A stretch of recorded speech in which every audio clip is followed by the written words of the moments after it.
जनाब सैयद सलाहुद्दीन, आपकी बहुत सारी तालियों में।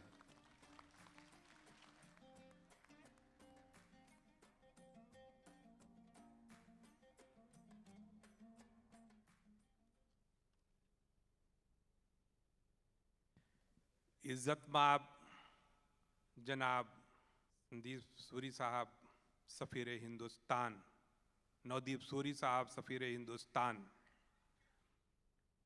मोहतरम मकाम जनाब उदय प्रताप सिंह साहब सदर मुशायरा, आली जनाब प्रोफेसर वसीम साहब, तमाम सामईन, ख्वातीन व हज़रात, ये मुशायरा आज जश्न जमहूरियत हिंद के सिलसिले में मुनक्किद हुआ है।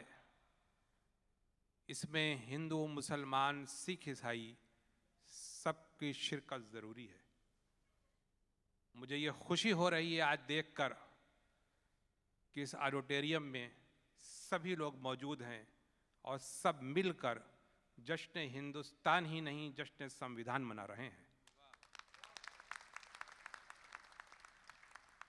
मुझे इस वक्त एक अफसाना याद आ रहा है जिसको मैंने सुना है। आज से 70 वर्ष तकरीबन पहले हिंदुस्तान में एक सानहा हुआ जो अंग्रेज़ों की देन था। मेरे दादा ने ये सोचा कि अब हिंदुस्तान को छोड़ देना चाहिए, यहाँ पर अब रहना मुनासिब नहीं है। उन्होंने अपनी गठरी उठाई, रवाना हुए, दिल्ली पहुँचे, देखा मौलाना अबुल कलाम आज़ाद तकरीर कर रहे हैं।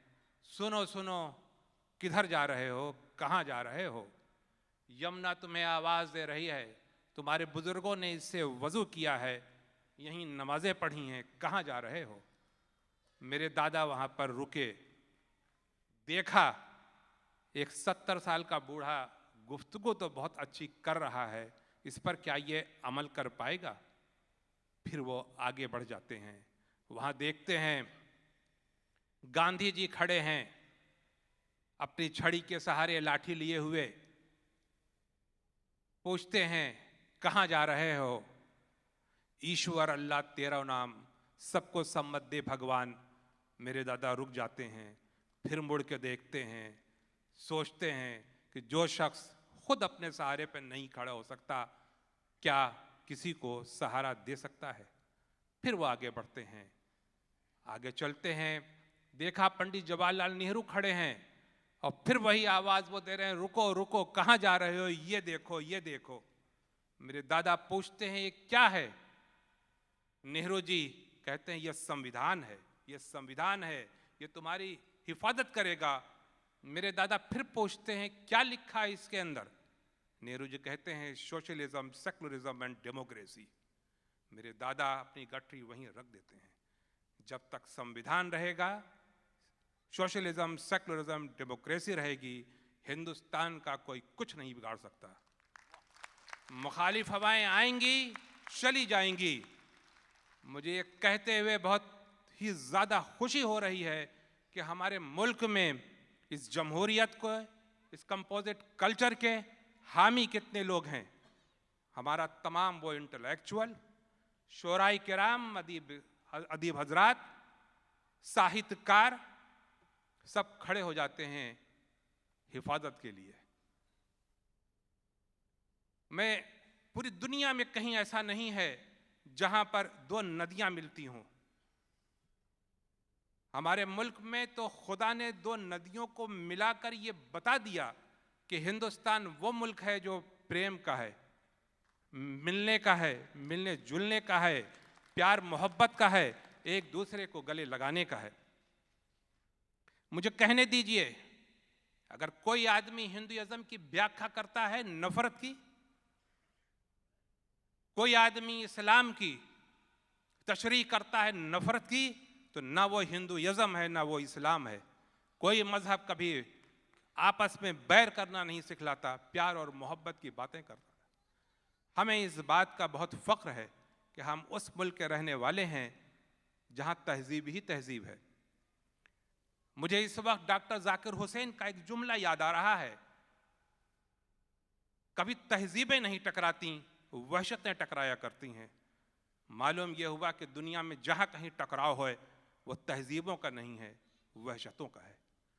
आइए आज हम लोग ये अहद करें कि हम हिंदुस्तान के बाहर जहाँ कहीं पर भी होंगे अपने हिंदुस्तान की गंगा जमनी तहजीब, कंपोजिट कल्चर की हिफाजत ही सिर्फ नहीं करेंगे बल्कि दुनिया को ये बताएंगे कि हम जहाँ के रहने वाले हैं वहाँ का ये पैगाम है।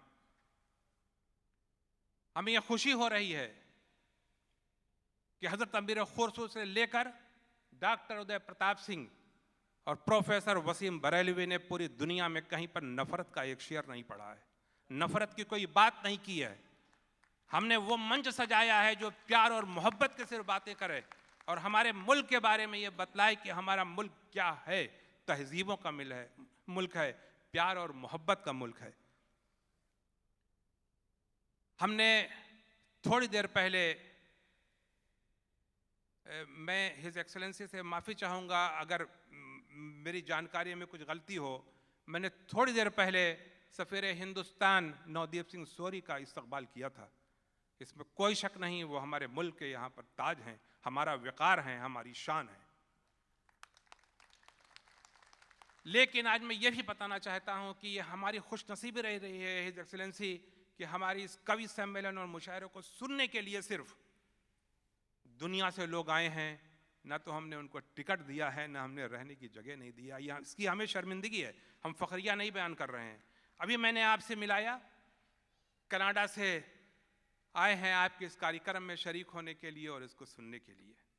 लेकिन मैं जो आज आप लोगों को बताना चाहता हूँ कि हमारे इसके अंदर आज के इस प्रोग्राम में बहुत ही एक अजीम शख्सियत भी मौजूद है। अगर हमने उसका जिक्र नहीं किया, उसका इस्तकबाल नहीं किया, तो कल जो यहाँ मौर्रिख लिखेगा वो मुझे माफ़ नहीं करेगा। मैं फिर आपसे माफ़ी चाहता हूँ। मैं जो इस पर बताना चाहता हूँ वो यकीनी तौर पर आप सोचेंगे कि ये क्या कह गया है। अगर हमने सही सब कुछ किया है, हमारी मालूमात सब कुछ सही है, तो जलियांवाला बाग हमारे हिंदुस्तान के ही नहीं बर्र सगीर के इतिहास का एक हिस्सा रहा है। उसको भूल कर हम और आप नहीं रह सकते। और अगर जलियांवाला बाग आप जानते हैं और आप फिर इनकार करते हैं कि आप सरदार नानक सिंह को नहीं जानते, इसका मतलब भारतीय इतिहास आपको नहीं मालूम है। हमें यह बताते हुए खुशी हो रही है कि हमारे और आपके बीच में हम जिसका इस्तकबाल करने जा रहे हैं वो कोई और नहीं है बल्कि सरदार नानक सिंह का पोता है।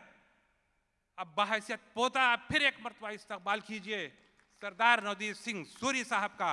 और मैं आपका अब जो इस्तकबाल कर रहा हूँ वो सिर्फ इस वजह से कर रहा हूँ कि आपने बहुत सारी चीज़ें सीधी सुनी होगी।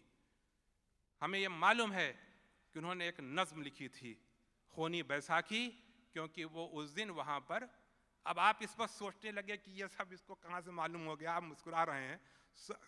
तो आप बैसाखी, खूनी बैसाखी नज़्म लिखी थी। हमको ये भी मालूम हुआ कि आप उसका अनुवाद कर रहे हैं। अभी जब अजीज़ुर रब साहब आपको बुलाएंगे यहाँ तो मेरा ये आपसे कुछ निवेदन है sir, I am very sorry, कि आप हमको ज़रूर उस नज़्म की एक एक बंद सुनाइए। ये सिर्फ मुझे ही नहीं बल्कि आने वाली नस्लों की मालूम होगी। हमारे लिए फ़ख्र की बात है कि आज आप मेरे साथ यहाँ बैठे हुए हैं। हम कल ये कहेंगे कि सरदार नानक सिंह के पोते के साथ हम बैठेंगे। एम्बेसडर हम भूल सकते हैं, सरदार नानक सिंह को नहीं भूल सकते। इस ऑडिटोरियम की ये शान रही है कि 2003 से लेकर अब तक जितने भी यहाँ पर राजदूत आए हैं उन्होंने अपनी मोहब्बतें हमें दी हैं। मैं आपका बहुत ही आभारी हूँ। मुझे मालूम है आपने 6 घंटे का सफ़र किया है, 2 घंटा सवारी जाना, 2 घंटा जाना, लेकिन आपके यहाँ आने के बाद जो हमें ऊर्जा मिली है, हम लोग सुबह से लग जाएंगे कि अगले साल इससे अच्छा करें। हमें यह मालूम है कि कल सुबह भी दूतावास में कार्यक्रम है। अब मेरे ऊपर कुछ और भी फ़र्ज़ है इसके अलावा, जो मैंने अगर नहीं अदा किया तो वो मुनासिब नहीं होगा। हमारे इस कार्यक्रम को यहाँ तक पहुँचाने में हमें बड़ी खुशी होती है। पारस साहब आपको भी सुनकर, अच्छा एक चीज़ और, पारस साहब को और पूनम भाभी को मैं एक मरतबा फिर मुबारकबाद देना चाहता हूँ। बहुत बहुत आप लोगों को बधाई हो। मैं एक चीज़ बताऊँ, बड़ी खुशी होती है कि अब मैं किसी डिग्री जो बच्चे यूनिवर्सिटी में गए हैं उनसे मैं पूछता हूँ कि आपको मालूम है इंडियन रिपब्लिक डे कवि सम्मेलन और मुशायरे के बारे में? तो उनका जब ये जवाब आता है कि जब से हमने होश संभाला है हम ये सुन रहे हैं कि यहाँ हो रहा है। बहुत खुशी की बात है कि हमारी मेहनतें बड़ी कामयाब हो रही हैं। हम बेपनाह शुक्रगुजार हैं मोहम्मद अकरम खान के, बावजूद इसके कि उन्होंने मेरा टेलीफोन उठाना बंद कर दिया था बाद में। मैं बहुत ही शुक्रगुजार हूँ मोहम्मद शाहिद का, जो सितंबर से मेरे साथ हो जाते हैं कि आप कीजिए। दाऊद भाई का अगर हम जिक्र नहीं करेंगे तो गैर मुनासिब बात हो जाएगी। एयर इंडिया को मैं तंग करता रहा हूं और इनको करता रहूंगा सर, और जब ये परेशान करेंगे तो मैं आपके दरबार में पहुंचूंगा, तो मैं इनको तंग करता रहूंगा। मैं बहुत ही ज़्यादा मैं शुक्रगुजार हूँ आपके पैटर्न्स की हैसियत से भी, पारस शहदादपुरी साहब का, खुशी खटवानी साहब का, शब्बीर ताहरी साहब का। आज डॉक्टर राम बख्शानी साहब यहाँ पर नहीं हैं। 2 दिन पहले तक वो चाहते थे कि वो 24 तारीख को न जाएं, लेकिन ऐसी उनकी ज़रूरी है कि उन्हें जाना पड़ा। हर्षद मेहता साहब, हर्षद भाई जिन्हें हम कहते हैं, जिस दिन से मेरे साथ आए हैं वो मेरे साथ बिल्कुल लगे हुए हैं, बड़ी मोहब्बतें मुझे वो देते हैं। मैं सबका नाम नहीं ले पाऊंगा, ज़्यादा है, मुझे माफ़ कीजिएगा, वक्त की बहुत ही कमी है।